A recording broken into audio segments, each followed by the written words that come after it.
Desde Amistad Cristiana te ofrecemos esta predicación. Esperamos que sea útil para ti y no olvides compartirla con cualquier persona que piensas que pueda necesitarla. Que Dios te bendiga. Como veis, el mensaje que quiero compartirte es parte de la serie de Segunda de Corintios. Lo escribió Pablo el Turco. Y vamos a ir al capítulo 6. Vamos a comenzar con el capítulo 6.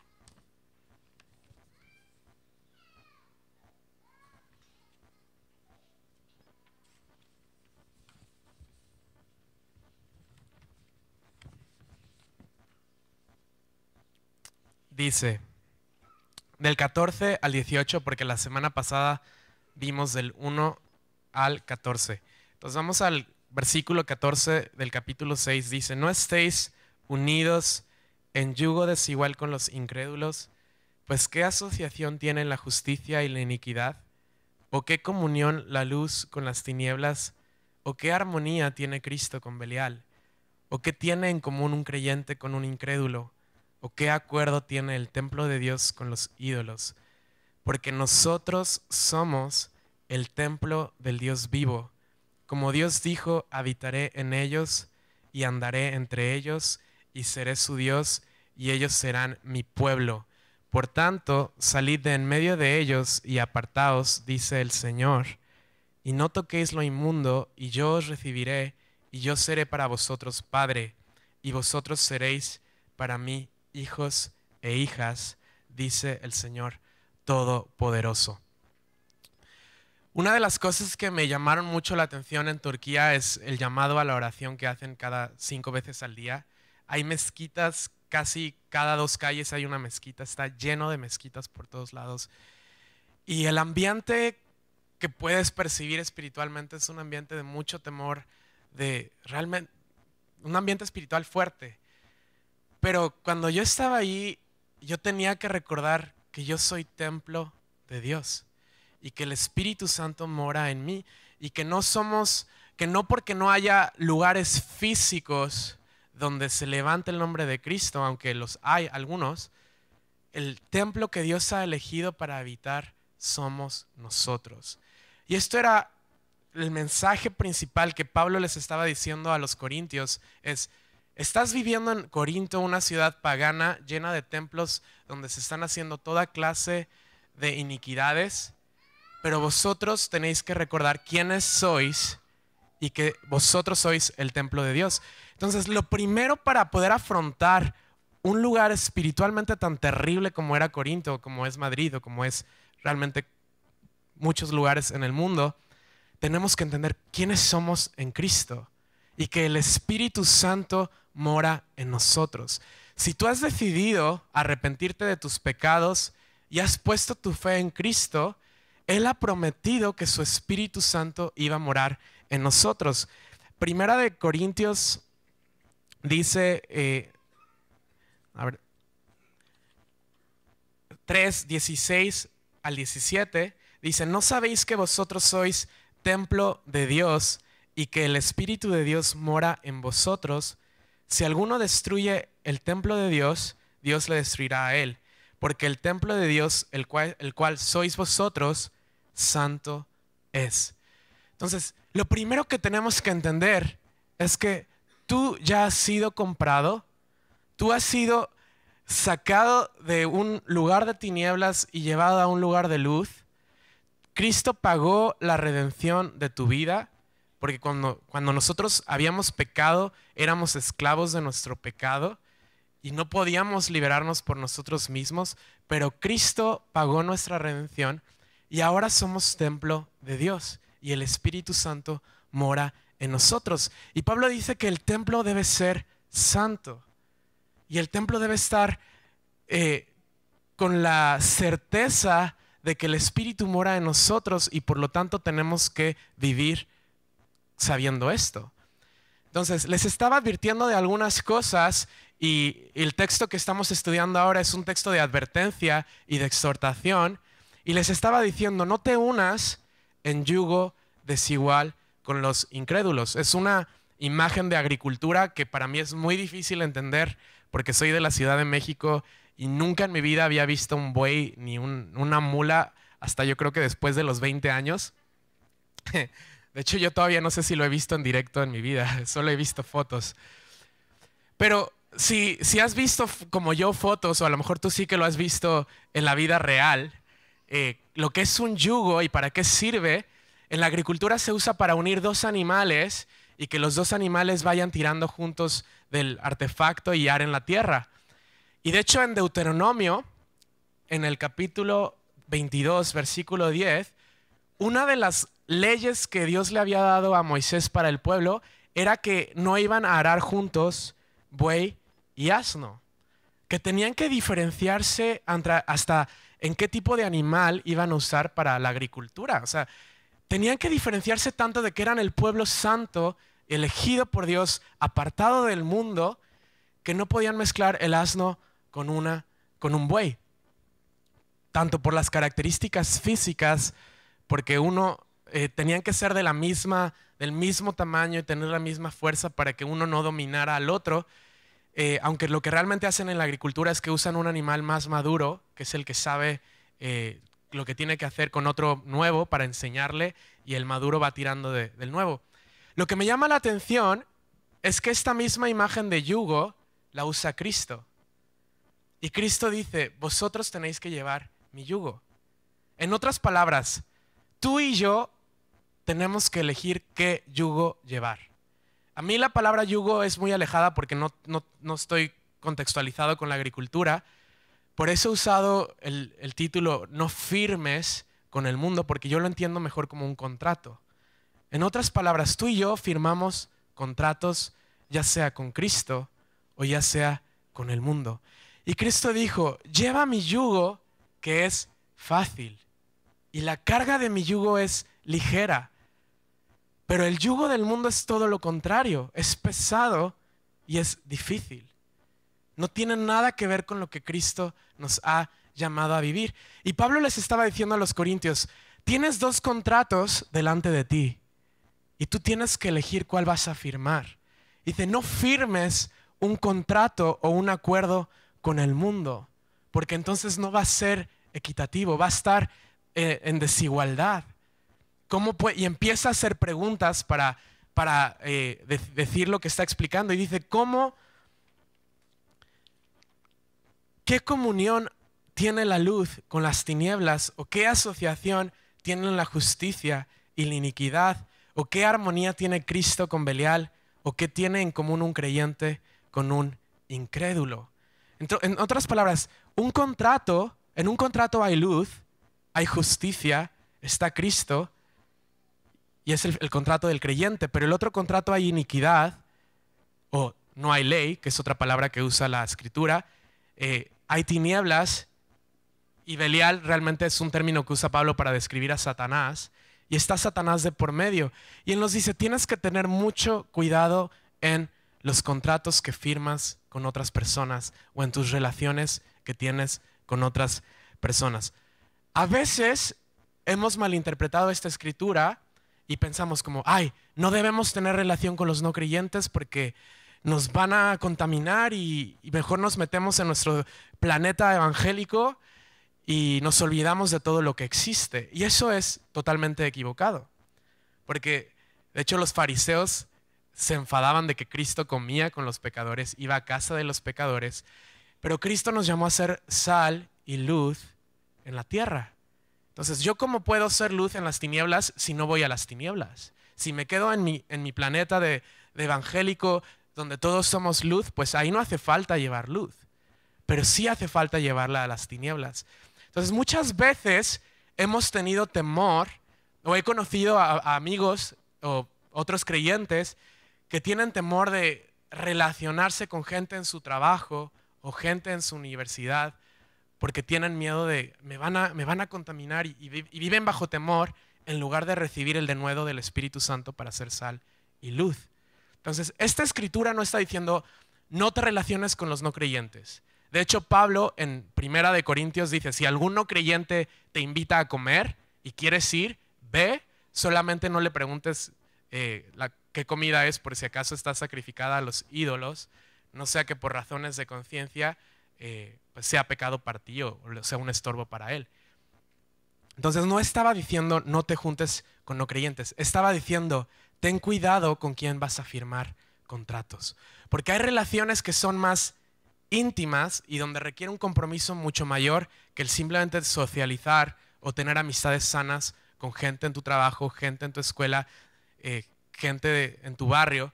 Y esas son en las que nosotros tenemos que tener cuidado. ¿Con quién vas a unirte contractualmente? Porque eso es poner un yugo sobre ti. Ahora, el yugo tiene la misión de que los dos animales vayan hacia un sitio. Para eso están unidos, ¿sí? Si no, uno iría por un lado y otro iría para el otro. Entonces, la misión del yugo es que los dos vayan hacia un mismo sitio. Si tu yugo es Cristo, vas a ir hacia donde Cristo te lleva. Esa es la misión que yo quiero seguir. Yo quiero ir hacia donde el Maestro me lleve, porque Cristo es por decirlo de una forma, el fuerte y el maduro en el yugo, y nosotros somos los que nos metemos debajo de Él y nos unimos a Él, y hacia donde Él vaya, tú vas porque estás abrazado a Él. Pero si tu yugo no es Cristo y tú te unes con un incrédulo o alguien que no tiene la fe que tú tienes o que vive sin ley y vive en iniquidad o en tinieblas o para el diablo, entonces no hay ninguna comunión allí y no hay armonía, porque tú vas a querer ir hacia un lado y la otra persona va a querer ir para el otro lado completamente. Es importante que si tú estás comenzando a tener un noviazgo o conocer a una persona, que entiendas bien esto, porque he conocido a algunos creyentes que por echarse un novio no creyente terminan dejando a Cristo. De hecho, seguramente tú también conoces a más de uno. Y es algo muy fuerte, pero como tú te unes emocionalmente a alguien, espiritualmente a alguien o físicamente a alguien, como en el caso del matrimonio, que es aún más fuerte, entonces si una persona va hacia un lado y otra persona va hacia el lado contrario, ahí no va a haber armonía. Y Pablo advierte a los corintios, ten cuidado, no lo hagas, no lo hagas, no lo hagas. Entonces, piensa muy bien. Si tú estás conociendo a alguien no creyente, algunos dicen, no, es que es una oportunidad perfecta para llevarle a Cristo. Y yo no soy nadie para decir que no, pero a lo mejor es una oportunidad perfecta para alejarte a ti de Cristo. Entonces, ten mucho cuidado. Si tú ya estás casado con alguien no creyente, Pablo enseña también sobre esto y dice, no se refiere a eso este versículo. Si ya estás casado con alguien no creyente, Pablo dice, quédate con tu esposo, quédate con tu esposa, porque tú santificas ese matrimonio y obviamente la voluntad de Dios es que permanezcas junto, que también a veces se puede malinterpretar esta escritura. Pero sí es importante que tengamos claro dónde vamos a comenzar nuestras firmas contractuales, dónde vas a comenzar a relacionarte. Sabes, hay relaciones donde tú involucras más que amistad, donde involucras tu espíritu y donde involucras tu alma. Y en el caso del matrimonio también tu cuerpo, todo tu ser se ve unido al de otra persona. Entonces tú quieres ir hacia el mismo sitio. La segunda advertencia, en el versículo 16, dice, ¿qué acuerdo tiene el templo de Dios con los ídolos? Y realmente esta era la mayor preocupación de Pablo. A él le preocupaba mucho que por unirse en yugo desigual con un incrédulo, la iglesia de Corintio cometiera idolatría, porque era una cultura completamente pagana. Entonces, también nos cuesta, por lo menos a mí me cuesta entender lo que es la imagen de la diosa Cera y cómo por doblarte ante una estatua y adorarla. Para los que tienen, mi madre era católica antes de entregarle su vida a Cristo y ella me dijo cómo a ella le enseñaban a tener devoción sobre imágenes y adorar las imágenes. Entonces, realmente yo no tengo conexión con eso porque yo no crecí enseñado así, pero hay culturas donde sí. Pero lo que sí sé es que un ídolo no es solamente una imagen de piedra o de madera en la que yo me doblo de rodillas y hago una oración. Un ídolo es cualquier cosa a la que yo le doy el valor de Dios y la venero o la adoro. No tiene que ser una imagen de piedra o de madera. Entonces es importante que seamos conscientes cuáles son los ídolos de nuestra sociedad o cuáles son los ídolos de nuestra cultura a los que nosotros no debemos doblarlos y a los que nosotros no debemos someternos. Entonces yo estaba pensando en algunos para ponerlo en nuestro contexto.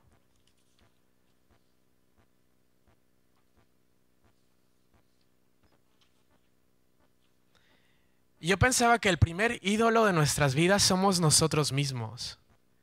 Cómo a veces nos damos a nosotros el valor de Dios, ¿no? Y todo gira alrededor de nosotros y te veneras a ti, lo que yo quiero, lo que a mí me gusta, como a mí me tienen que tratar. Yo ocupo el lugar donde debe estar Dios y de repente todo tu tiempo gira en torno a ti mismo. Entonces, casi yo creo que es el primer ídolo del que yo tengo que estar consciente y decir, yo voy a derribar ese ídolo de mi vida porque Cristo me llamó a tomar mi cruz, a negarme a mí mismo, y ese ídolo tengo que quitarlo de mi vida. Otro de los ídolos puede ser otra persona. Construimos ídolos de gente. Puede ser una amistad codependiente o una relación codependiente donde todo gira en torno a la otra persona y donde tú has construido tu vida exaltando o levantando a otra persona y le estás dando el lugar que solamente debe tener Cristo. Entonces puede ser alguien en tu entorno familiar o puede ser gente famosa a la que te has obsesionado con un deportista o te has obsesionado con un actor o una actriz o te has obsesionado con un equipo, cosas con las que te obsesionas y que ocupan el lugar que solo Cristo debe ocupar. Y a veces son cosas.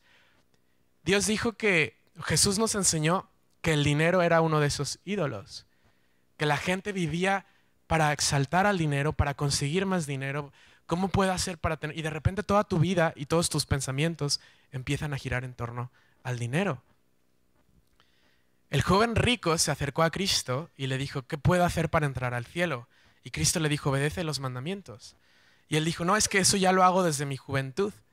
Pero Cristo sabía que obviamente estaba mintiendo, porque no hay ni una sola persona que haya podido cumplir con todos los mandamientos. No hay un solo justo, solamente Cristo. Y dijo, pues entonces vende lo que tienes y dalo y sígueme. Y dice la Escritura que el joven rico se entristeció. ¿Por qué? Porque su corazón estaba puesto en sus riquezas y no estaba dispuesto a dejarlo. ¿Qué hizo Cristo? La respuesta de Cristo es la que tú tienes que prestar atención. Fue detrás de él y le dijo, joven rico, solamente vende un 10% y ya, o quédate con todo y ven. No, Jesús le dio tristeza, pero le dejó ir. Le dio la libertad de elegir. Porque Jesús es digno de que vendamos todo y le sigamos a Él. Jesús es digno que derribemos todos los ídolos de nuestra vida y vivamos para exaltarle solo a Él. De hecho, no podemos adorar a Cristo y adorar ídolos. No puedes servir a dos señores porque vas a servir a uno y amar a uno y al otro no. Entonces, si tú quieres unirte en yugo con Cristo, tienes que estar dispuesto a derribar cada ídolo de tu vida. Y es algo que duele, no es algo fácil. ¿Sabes? Mucha gente, he escuchado a alguna gente que me ha dicho o he escuchado que dicen a otros, dicen, no, es que seguir a Cristo es súper fácil y como que no te va a costar nada. Y yo digo, para mí no ha sido fácil tomar la decisión de renunciar a muchas de las cosas que he renunciado por seguir a Cristo. He tenido que morir a mí mismo. Y he visto gente que está muriendo a muchas cosas por seguir a Cristo. Ahora, una vez que mueres a todo aquello y una vez que derribas todos los ídolos, el yugo que Jesús te pone sí es fácil. Y el yugo que Jesús te pone es ligero. Y resucitas juntamente con Él y te da vida. Porque antes estábamos muertos, pero cuando venimos a Cristo, Él nos da vida y entonces las cosas cobran otro sentido. Pero mientras haya idolatría en nuestra vida, no podremos experimentar la libertad de Cristo. Él quiere que tú vivas una vida ligera, sin carga de religión, porque la religión es lo contrario, ¿no? La religión te exige, la religión te pone normas, pero realmente no consigue hacerte libre. pero Cristo sí. Y Pablo le está diciendo a los corintios, no hay ningún acuerdo entre el templo de Dios y los ídolos. En otras palabras, no puedes firmar dos contratos. Algunos sabéis que trabajo en una agencia de actores y algunos de los contratos que los actores firman con las series de televisión o con algunas cadenas son de exclusividad. Entonces, si un actor está haciendo una serie en Telecinco, mientras está trabajando allí, mientras dura la serie, no puede firmar para una serie que se vaya a emitir en Antena 3, porque son cadenas competencia. Y hay una cláusula específica que les impide a los actores. Y yo estaba pensando, esa cláusula de exclusividad también se aplica a nosotros, porque no podemos tener un contrato con Cristo y otro contrato con el mundo. O firmas con uno o firmas con otro, pero los dos reinos no pueden mezclarse. Tienes que definirte cuál yugo vas a llevar y qué contrato vas a firmar. Dice, porque nosotros somos el templo del Dios vivo, como Dios dijo, habitaré en ellos y andaré entre ellos y seré su Dios y ellos serán mi pueblo. Esto es increíble. Dios infinito en gloria, infinito en majestad, infinito en poder, decide habitar en nosotros y andar con nosotros. Esto yo no lo puedo comprender.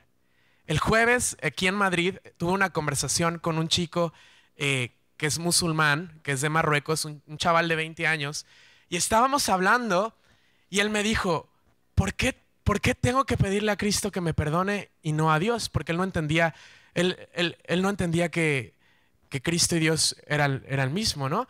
Y yo le dije, es que Cristo es Dios. Porque a veces los musulmanes piensan que tenemos tres dioses, Dios Padre, Dios Hijo y Dios Espíritu Santo, y para ellos lo ven como politeísmo. Y yo le dije, yo no entiendo del todo la Trinidad, pero sé que los tres son uno. Y para quitar nuestro pecado, como tú sabes, porque los musulmanes entienden de sacrificio, hay que derramar sangre. Y había que presentar un animal para quitar el pecado. Pero en la tierra no se halló ninguna sangre lo suficientemente poderosa y perfecta para quitar el pecado de la humanidad. Por eso Dios envió a Cristo. Por eso Él mismo se hizo hombre para habitar en nosotros y andar con nosotros y derramar su propia sangre. Por eso Juan el Bautista, cuando habla de Cristo, dice, Él es el Cordero de Dios que quita el pecado del mundo. Porque necesitábamos que Él viniera a esta tierra a andar con nosotros y derramara su sangre. Pero no se quedó allí la historia. Cristo presentó su sangre perfecta y venció la muerte y resucitó. Y venció el pecado y nos ofrece libertad de pecado. Y Él tiene todo poder y toda autoridad para hacerte libre de todo pecado y para hacerte libre de la muerte. Entonces, Pablo dice, serás mi pueblo, seré su Dios, ellos serán mi pueblo, habitaré en ellos y andaré entre ellos.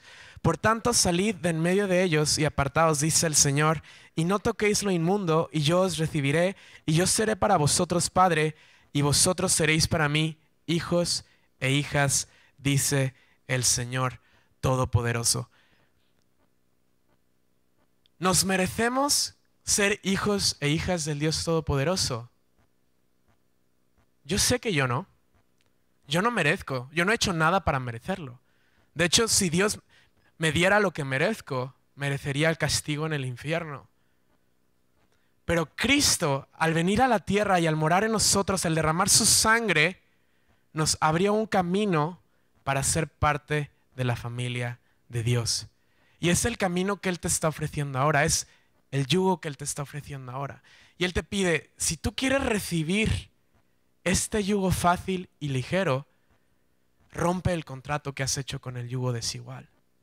Rompe el contrato que has hecho con otros yugos. Rompe el contrato que has firmado con el mundo. Si sabes que en tu vida hay idolatría, sabes que en tu vida hay pecado o que has hecho contrato con con otra persona que está comprometiendo tu fe, rompe esa relación.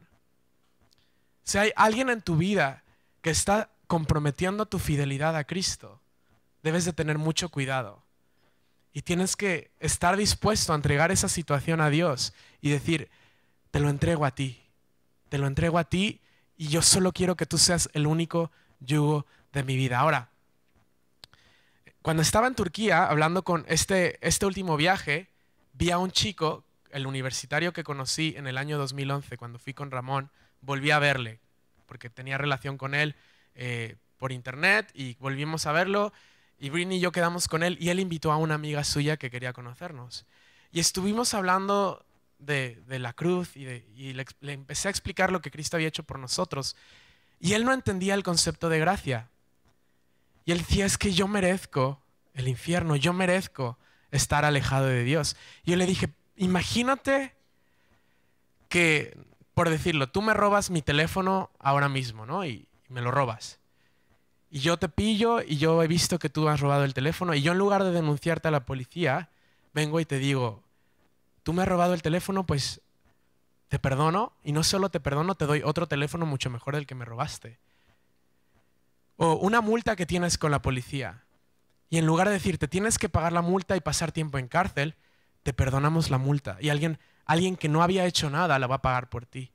Y cuando yo le empecé a explicar ese concepto de gracia, los ojos comenzaron a ponérsele vidriosos. Por primera vez había escuchado el concepto de no recibir lo que merece, porque él había sido enseñado que tú pecas, Dios te va a castigar. Y en el día del juicio, pues tendrás que depender del estado de humor de Dios para ver si entras o no entras al cielo. Y nadie le había hablado de gracia. Y yo le expliqué, lo que tú mereces y la culpa que te condena es la culpa que Cristo llevó en la cruz. Y es la culpa que te quita y ahora te da acceso a su familia. Ese concepto de gracia a veces nos cuesta a nosotros también entenderlo. Y vivimos pensando, yo no merezco ser parte de la familia de Dios.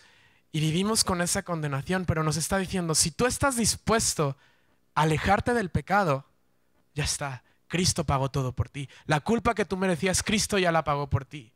Ya no tienes que unirte en un yugo desigual porque hay un yugo mucho mejor. Entonces, la invitación que yo quiero hacerte hoy es que recibas el yugo de Cristo.